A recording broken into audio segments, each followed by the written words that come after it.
म्हणजे जवळपास 15,000 पोलिसांच्या भरतीच्या बद्दलचा विषय होता.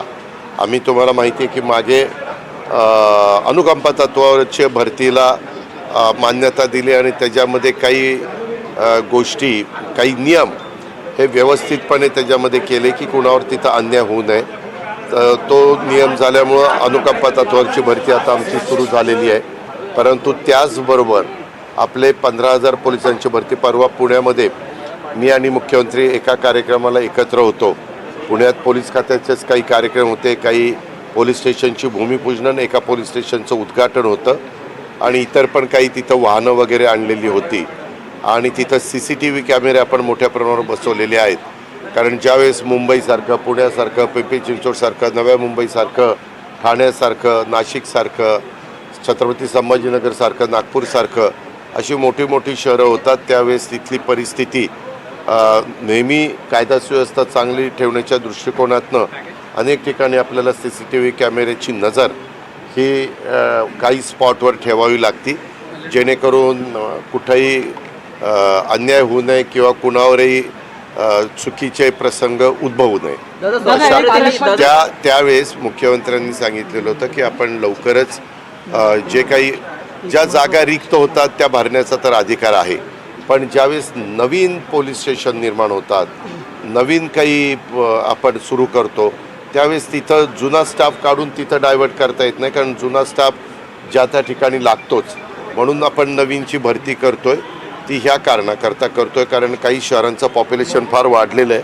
म्हणून पोलीस खात्यावरचा ताण कमी करण्याच्या दृष्टिकोनातून नागरिकांना सोयीचं होण्याच्या करता आपण ही पोलीस भरतीला मान्यता आज दिली आणि ह्या पोलीस भरतीला मान्यता देत असताना त्याच्यामध्ये पुण्याला पण जी काही नवीन पोलीस स्टेशन झाली तोही विषय ह्यालाच धरून घ्या, अशा प्रकारच्या सूचना देखील मुख्यमंत्र्यांनी मंत्रिमंडळाने संबंधित विभागाला दिलेल्या आहेत.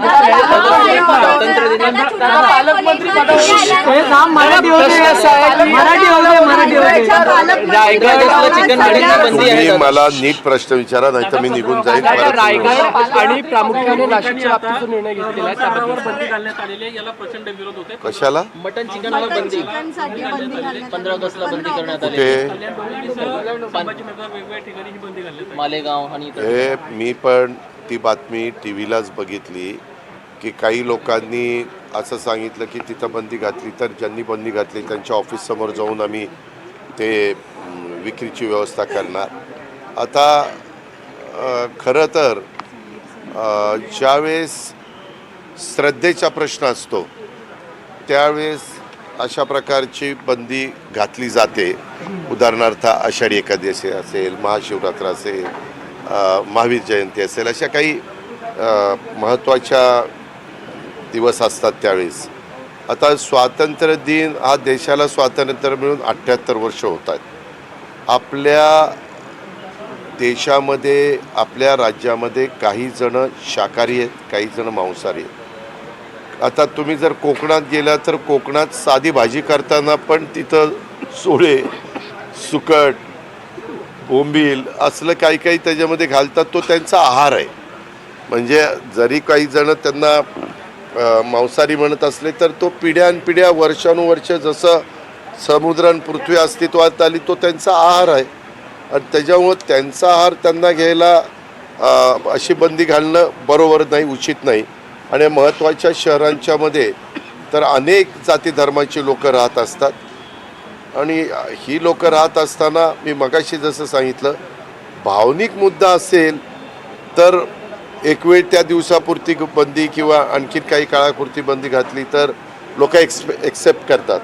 परंतु तुम्ही आता महाराष्ट्र दिनाला, 26 जानेवारीला किंवा 15 ऑगस्टला अशी जर बंदी घालायला लागला तर उलट अवघडच आहे.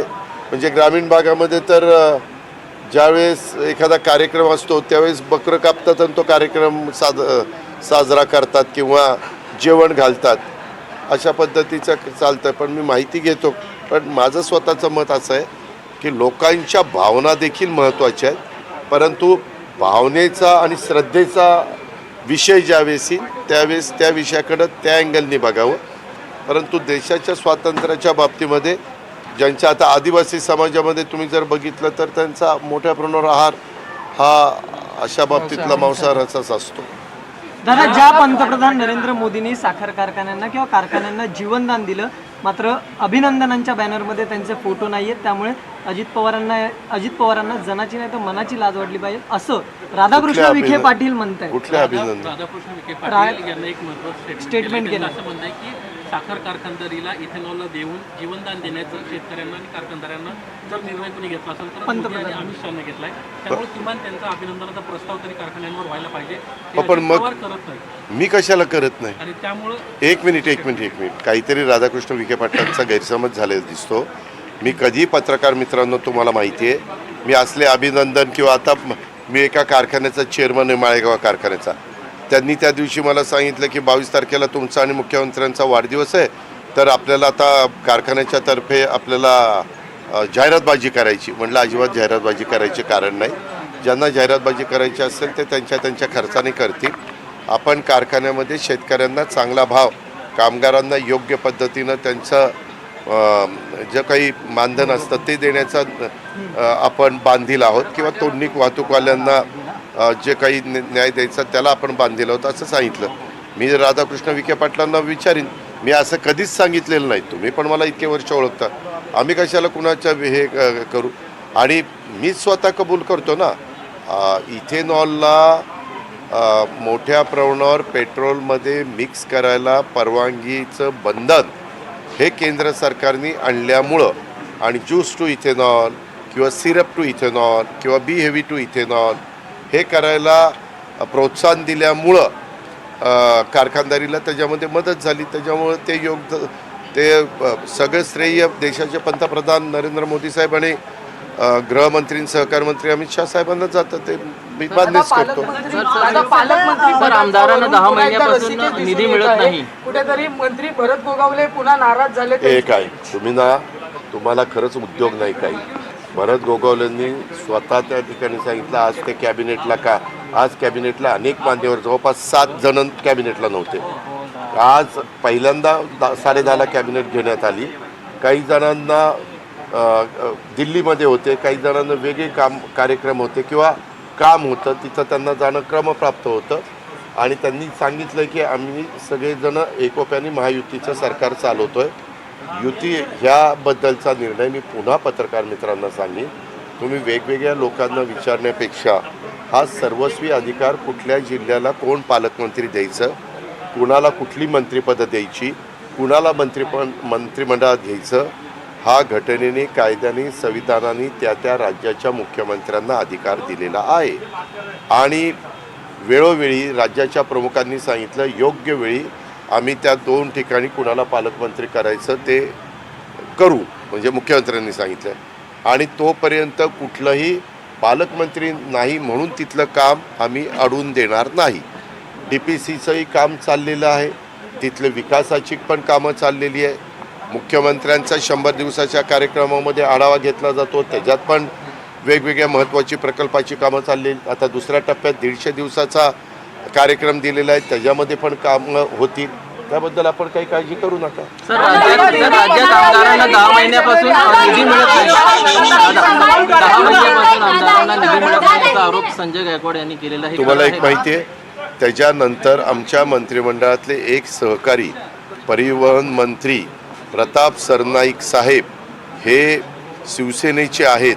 त्यांनी सांगितलं असं काही घडलेलं नाही, असं ऐकलं. पण तुम्ही प्रताप सरनाईकच्या गोष्टीला महत्त्व देत नाही आहे, तुम्ही आमदाराच्या गोष्टीला महत्त्व देत आहे. हे बरोबर आहे ना?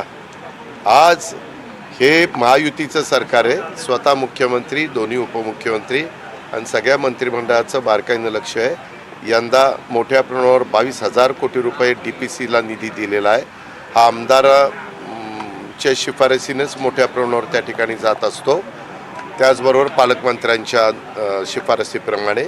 आणि बाकीचे पण आपण जे काही 7,20 कोटीचा पहिला अर्थसंकल्प सादर केला आणि त्याच्यानंतर जवळपास 57-58 हजार कोटीचा केला.